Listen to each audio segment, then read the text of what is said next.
The differences of apostle, prophet, and a disciple. The prophet. A prophet is a messenger chosen by God to speak His word to His people. They receive visions, dreams, or divine revelations, and they are empowered to communicate God's message of warning, judgment, and hope. Their primary focus is on communicating God's will and guiding people back to righteousness. Think of them as God's voice, bringing His message to the world. The apostle. An apostle is a witness, chosen by Jesus to spread the gospel and establish the early church. They are empowered by the Holy Spirit to preach, heal, and perform miracles. And they are tasked with spreading the message of Jesus' life, death, and resurrection.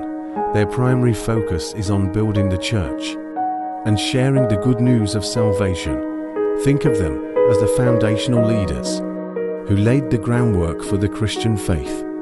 The disciple. A disciple is a follower of Jesus, committed to learning from Him, embracing His teachings, and living according to His example. They may not necessarily hold a specific official position, but they are dedicated to walking with Jesus, seeking to grow in faith, and understanding.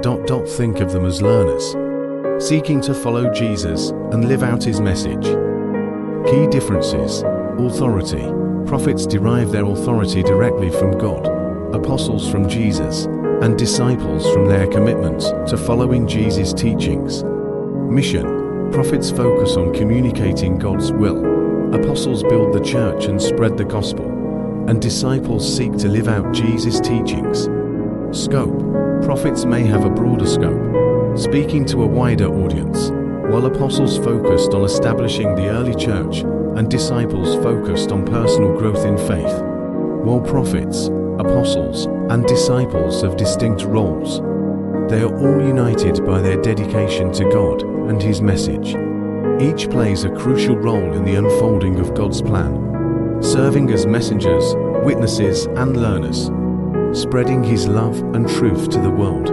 May these insights, my child, help you to better understand these important roles in the history of faith.